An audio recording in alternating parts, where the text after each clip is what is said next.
بسم اللہ الرحمن الرحیم۔ السلام علیکم سامعین، امید ہے کہ آپ سب خیریت سے ہوں گے اور ہمارے اس ناول کو انجوائے کر رہے ہوں گے۔ ہمارے اس ناول کا نام ہے بخت اور یہ تحریر ہے مہرونِسا شاہ میر کی۔ چلیے جی ہماری آج کی ایپیسوڈ شروع کرتے ہیں۔ یوسف سلطان اپنے کسی دوست کی عیادت کو گئے ہوئے تھے۔ جب واپس آئے تب تک مہر حالے اور فروا کے ساتھ گھر آ چکی تھی۔ دادا جان لان میں بیٹھے تھے جب مہر ان کے اور اپنے لیے چائے بنا کر لائی تھی۔ فروا اور حسینہ بیگم بھی اسی وقت لان میں موجود کرسیوں پہ بیٹھی تھیں۔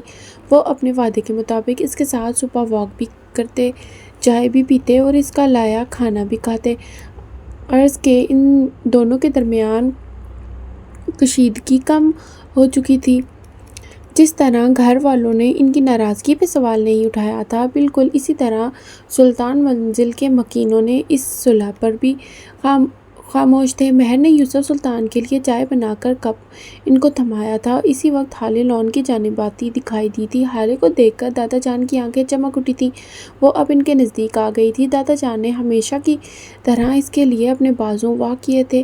مہر کا تھمایا ہوا کپ انہوں نے میز پہ رکھ دیا تھا۔ ہالے ان کے پاس آتے ہی جھک کے ان کے گلے لگ گئی تھی۔ میرا سکون یوسف سلطان پورے کا پورا تم پہ قربان، اس کی آل اولاد تم پہ واری جائے، مجھے مکھن لگا رہے ہیں، آپ سب جانتی ہوں میں۔ وہ ان سے الگ ہوتے ہوئے ان کے ساتھ رکھی کرسی پہ بیٹھی بولی تھی۔ فروا نے مہر کو دیکھا تھا، ان کی آنکھوں میں تمسخر تھا، گویا کہہ رہی ہوں وہ حالے کے ہوتے ہوئے تمہیں نہیں دیکھیں گے۔ مہر نے نظروں کا زاویہ بدل لیا تھا۔ مہر ماں، حالے کے لیے بھی چائے بنا دو۔ وہ اس کی طرف دیکھے بغیر بولے تھے۔ حالے کے ہوتے ہوئے وہ کسی کو کیسے دیکھ سکتے تھے؟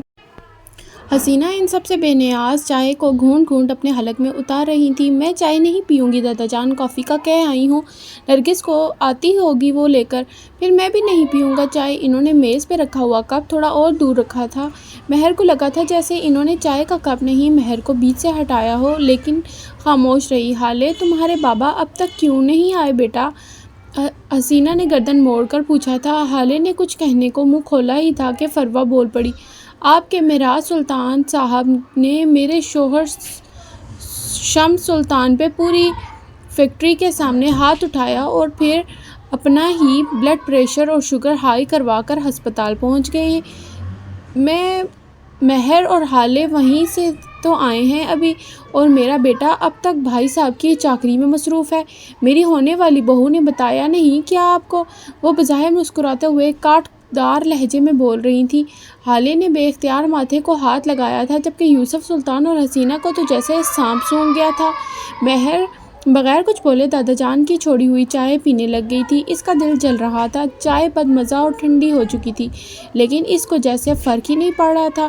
اسی وقت شمس کی گاڑی پورچ میں رکی تھی۔ وہ لمبے لمبے ڈگ بھرتے ہوئے اندر کی جانب جا رہے تھے۔ فروا بھی اٹھ کر ان کے پیچھے چلی گئی تھی۔ وہ زخمی شیر کی طرح اپنے کمرے میں یہاں سے وہاں چکر لگا رہے تھے۔ کوٹ اتار کر دور پھینک دیا تھا۔ چہرے پہ بے تحاشا غصہ تھا۔ ڈریسنگ کی آدھی چیزیں زمین کی نظر ہو چکی تھیں اور وہ بار بار چہرے پہ ہاتھ پھیر کر خود کو پرسکون کرنے کی کوشش کرتے۔ اسی وقت فروا کمرے میں داخل ہوئی۔ ان کو دیکھ کر شمس نے چہرے کے زاویے بگاڑے تھے۔ میں اس وقت تمہاری مکروہ شکل نہیں دیکھنا چاہتا، بہتر ہوگا کہ تم یہاں سے دفع ہو جاؤ۔ وہ اپنے لہجے کو بامشکل نارمل رکھتے ہوئے بولے تھے۔ 1000 وہ بازو سینے پہ باندھے عجیب سے لہجے میں بولی تھی۔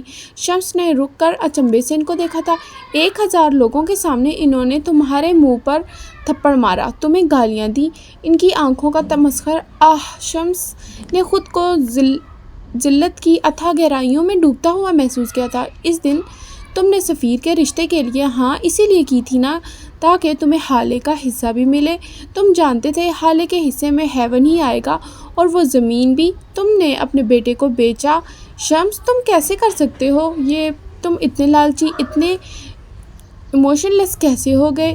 شمس چند لمحے خاموشی سے ان کو دیکھتے رہے اور جب بولے تو ان کے لہجے میں آگ سی تپش تھی۔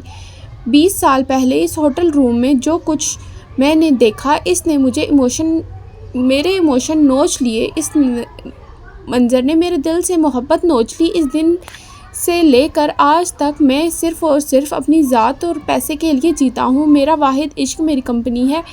فروا نے ڈبڈبائی آنکھوں سے ان کو دیکھا تھا۔ میں نے وہ سب کچھ تمہارے لیے کیا تھا شمس، میں وہاں تمہارے لیے گئی تھی۔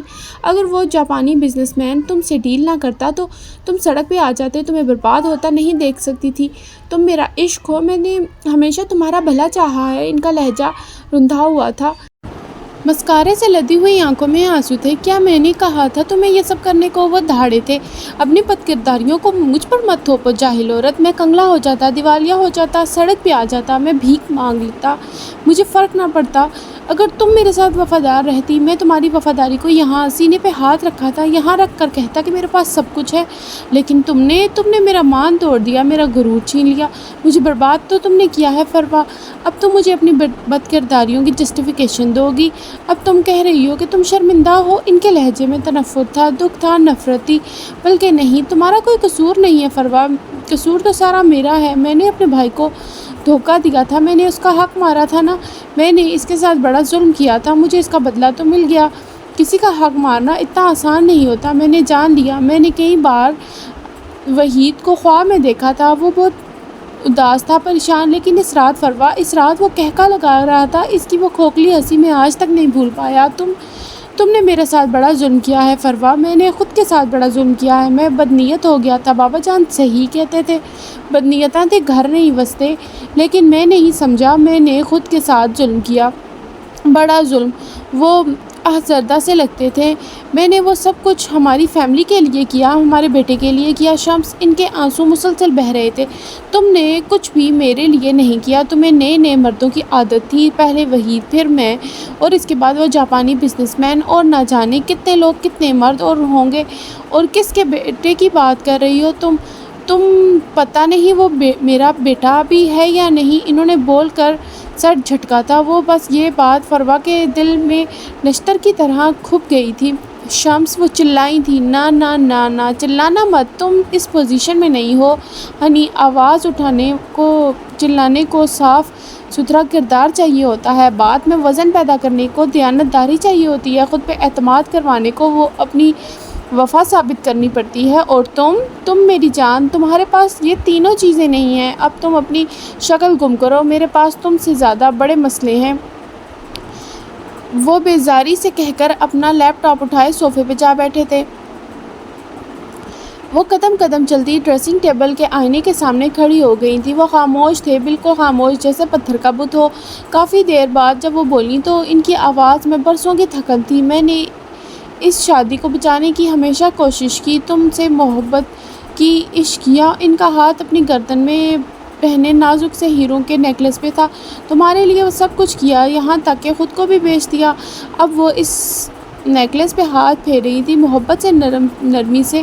مجھے لگا تھا تم ہمارے بیٹے کی وجہ سے اس تعلق کو نبھا رہے ہو، لیکن نہیں، تم تو اس کو اپنی اولاد ہی نہیں مانتے۔ تم سب یوسف سلطان کی ساری اولاد کو اپنا بھرم بہت عزیز ہے۔ تم مجھے اس لیے نہیں چھوڑتے کیونکہ تمہارا بھرم ٹوٹے گا، تمہاری چوائس پہ بات آ جائے گی۔ وہ نگین، اس نے وحاج کی ماریں برداشت کی، لیکن کبھی ایک روپیہ بھی مانگ کر نہیں لیا۔ اس کو بھی اپنا بھرم رکھنا تھا۔ اور وہ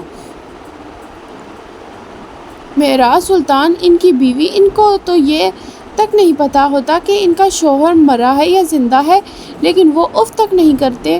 تم لوگوں کی گردن نہیں جھکتی، اکڑ نہیں ٹوٹتی، لیکن اس بار گردن بھی جھکے گی، اکڑ بھی ٹوٹے گی۔ اس بار میں تمہارے شاہراہ کاٹوں گی۔ اور انہوں نے اتنے زور سے چیخ کر نیکلس گردن سے اتارا تھا کہ ہلکی ہلکی خراشیں پڑ گئی تھیں، گردن سرخ ہونے لگی تھی۔ یہ نیکلس تم نے مجھے ہماری شادی پہ دیا تھا، آج ہماری شادی ختم ہو گئی، ہم دونوں کا تعلق ختم ہو گیا۔ ان کی آواز میں کرب تھا، آنکھیں خشک تھی، ایسے جیسے دریا خشک ہوتے ہیں۔ شمس خاموش مگر چبھتی نظروں سے ان کی پشت کو دیکھتے رہے تھے۔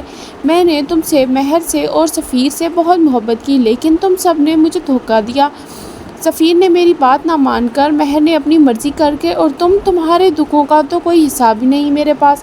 شمس، تم نے مجھے سب سے زیادہ تکالیف دی ہیں، بہت ہرٹ کیا ہے تم نے مجھے، لیکن وہ اب ان کی طرف مڑی تھی۔ لیکن میں شمس، میں کبھی تم لوگوں کو نہیں چھوڑوں گی، میں تمہارے گناہ چھپاؤں گی، میں تم لوگوں کو پروٹیکٹ کروں گی، تمہاری غلطیاں معاف کروں گی، تم سب کو تمہارے برے وقت سے کھینچ کر نکال لاؤں گی، میں تم سب کا ساتھ دوں گی، ہر وقت، ہر معاملے میں، ہر جگہ میں تمہارے ساتھ رہوں گی، سائے کی طرح، گناہوں کی طرح، فرشتوں کی طرح، شیطان کی طرح، مجھے جو بننا پڑے گا میں تم تینوں کے لیے بنوں گی۔ اس رات تم نے ہوٹل روم میں جو کچھ دیکھا تھا، میں اس کے لیے شرمندہ نہیں ہوں۔ اگر دوبارہ موقع ملا تو تم پر ایسا کڑا وقت آیا تو میں پھر وہی سب کروں گی، کیونکہ میں تم تینوں سے محبت کرتی ہوں۔ تمہیں ہیون چاہیے نا، میں تمہیں لا کر دوں گی۔ بحر کو سفیر اور یوسف سلطان چاہیے، میں لا کے دوں گی۔ ان کے رکے ہوئے آنسو پھر سے بہنے لگے تھے۔ شمس نے ناگواری سے سر جھٹکا تھا۔ تمہارا حسن اور جوانی تو ڈھل گئی ہے، اب کیا بیچو گی؟ میں تمہیں وارن کر رہا ہوں فروہ، میرے معاملات سے دور رہو ورنہ اچھا نہیں ہوگا۔ ہاں مجھے ہیون چاہیے اور میں لے کر رہوں گا۔ بہت کر لی غلامی، اب میں اپنی سلطنت بناؤں گا۔ تمہیں پتہ ہے میں نے بھائی جان سے بھی جھوٹ کہا، میں نے اس زمین کا سودا 5 گنا زیادہ میں کیا تھا اور وہ لوگ وہاں ایک ہوٹل بنا رہے ہیں، اس 7 اسٹار ہوٹل، مجھے اس ہوٹل میں 20% دینے کو راضی ہیں۔ فہیم صاحب، دادا جان کو بھائی سے بڑا پیار تھا، میں کبھی نہیں سمجھ سکا، کیونکہ وہ ہمیشہ کہتے تھے کہ اصلی سلطان تو معراج ہے۔ میں ان کی بات پہ غور نہیں کرتا تھا، لیکن اب میں سب سمجھ گیا ہوں۔ وہ ان سے اس لیے پیار کرتے تھے کیونکہ بھائی ذہین تھے۔ پاپا نے ساری زندگی پراپرٹی بنائی، پیسہ جمع کیا، لیکن بھائی نے ایک ہی بار پراپرٹی خریدی، وہ بھی ایسی جگہ کہ سونے کے بھاؤ بکے۔ جب بابا نے ان کو فنڈز دینے چاہے تو انہوں نے میری کمپنی کے شیئرز خرید لیے، اور جب دوبارہ ڈونیشن دی تب انہوں نے اپنے ہسپتال کے لیے مشینری خریدی۔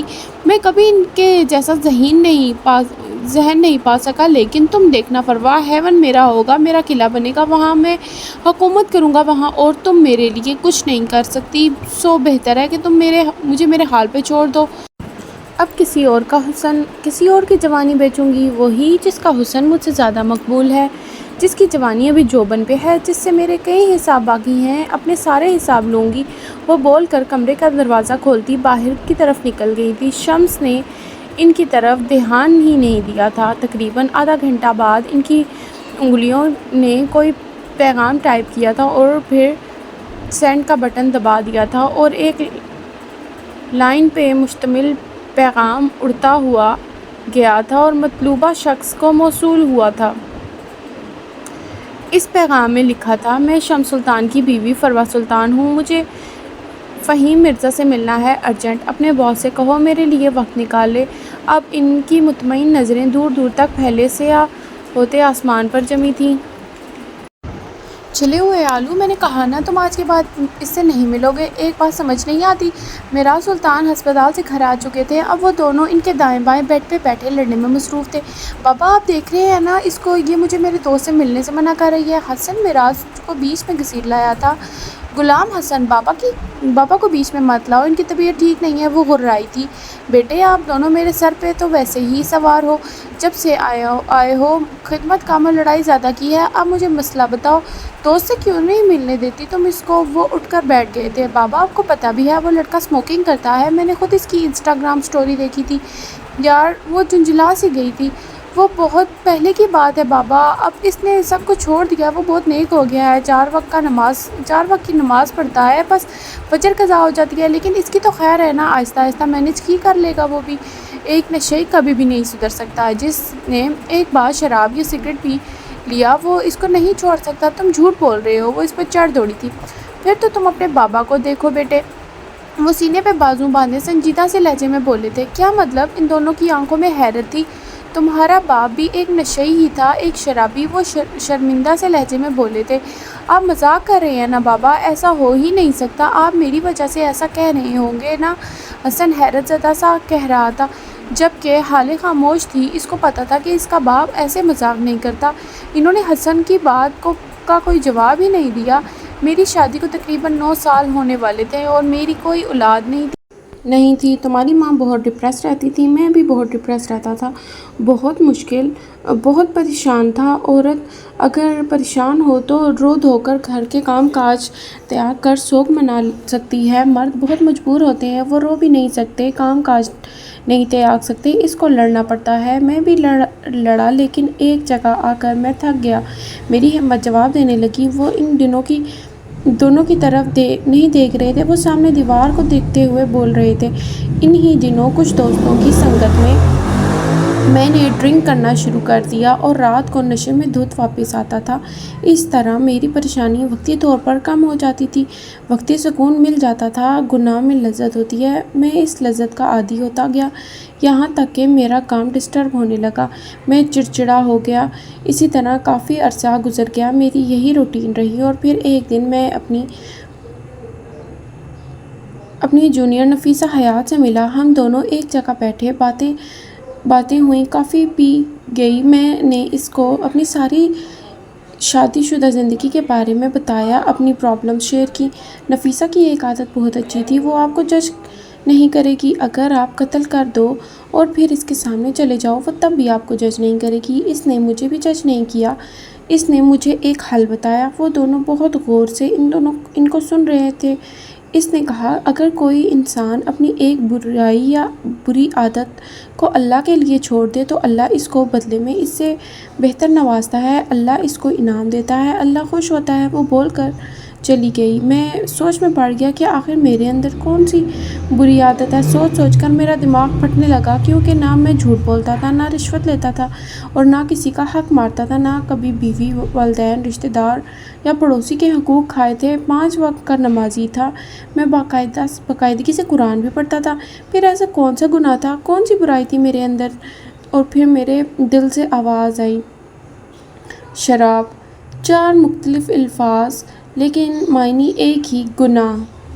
اور پھر اس دن اس کیفے میں بیٹھ کر میں نے شراب کو اللہ کے لیے چھوڑا۔ یہ آسان نہیں تھا، مجھے خود پہ بند بٹھانے پڑے، خود پہ پہرے دینے پڑے، خود کو اذیت دی۔ کافی لوگوں نے کہا کہ اس طرح تم اس سے پیچھا نہیں چھڑوا سکتے، اس کو خود سے آہستہ آہستہ دور کرو، لیکن میں سمجھ گیا تھا کچھ برائیوں کو نوچ کر ان کی جڑوں سے کھینچ کر نکالنا پڑتا ہے، اور میں نے یہ کیا، تمہارے باپ نے یہ کیا۔ اس کے 2 مہینے بعد مجھے پتہ چلا کہ میں باپ بننے والا ہوں۔ وہ فیلنگز، وہ کیفیت، وہ بیان سے باہر تھے۔ ساری دنیا مجھ سے پوچھتی تھی، مہراج سلطان، تم حالے سے اتنی محبت کیوں کرتے ہو؟ میں انہیں کیا بتاؤں، اولاد سے تو محبت ہوتی ہی ہے، لیکن حالے تو انعام بھی ہے، خدا کا تحفہ۔ میرے اللہ نے مجھے برائی چھوڑنے کا بدلہ اتنا اچھا دیا کہ میں آج تک اس کا شکر گزار ہوں۔ حسن نے ڈبڈبائی آنکھوں سے اپنے باپ کو دیکھا تھا۔ اور میری باری، تب کیا ہوا تھا، وہ بھی بتائے نا۔ اس کے لہجے میں اشتیاق تھا۔ دونوں باپ بیٹی نے ایک دوسرے کو دیکھا تھا، اور پھر مہراج سلطان نے نفی میں گردن ہلائی تھی۔ تمہاری باری پہ تو کچھ خاص نہیں ہوا بیٹے، کچھ تو ہوا ہوگا، کچھ خاص۔ اماں سے پوچھے نا، شاید ان کو کچھ پتہ ہو۔ میں ان کے ساتھ ہی ہوتا ہوں بچے، تم نارمل ہو لیکن میرے لیے بہت خاص ہو۔ اور حسن کی آنکھوں کی جوت بجھ گئی تھی، جبکہ حالے نے مسکراہٹ دبائی تھی۔ میں نہیں بول رہا آپ لوگوں سے، اس کی باری پہ تو اتنی بڑی فلم بنا لی، اور میری باری پہ ایک چھوٹا سا ٹریلر بھی نہ دکھا سکے آپ۔ میں ناراض ہوں، حالے میرا فون دو مجھے، میں جا رہا ہوں۔ وہ نروٹھے پن سے بولا تھا، میرے پاس کوئی فون نہیں ہے، نکلو یہاں سے۔ اس نے گویا ناک سے مکھی اڑائی تھی۔ حالے کی عادت تھی، اس کی اور حسن کی جب بھی لڑائی ہوتی تھی، وہ اس کا موبائل کہیں چھپا دیتی تھی۔ ٹھیک ہے، نہ دو، ایک دن ایسا پھنسو گی نا میرا موبائل چھپانے کے چکر میں، یاد رکھو گی، اس نے دھمکایا تھا۔ اچھا، میری رہنمائی فرما دیں مستقبل کے پیر صاحب کہ ایسا کیا ہوگا میرے ساتھ؟ وہ آنکھیں پٹپٹاتے ہوئے بولی تھی، پہلی بات اللہ نہ کرے کچھ ہو، دوسری بات اگر کچھ ہو گیا تو جب وہاں سے کالز کرتی رہو گی نا تب پتہ لگے گا تمہیں کیونکہ مس حالے سلطان، آپ کو صرف اور صرف حسن سلطان کا نمبر زبانی یاد ہے، وہی حسن جس کا موبائل آئے دن کہیں نہ کہیں چھپاتی ہو۔ وہ ہوش اس کو دیکھتے رہ گئی تھی۔ بابا یہ کس طرح بددعا دے رہا ہے، دیکھا آپ نے؟ اسی وقت حسینہ کمرے میں داخل ہوئی تھی۔ ان کے پیچھے نرگس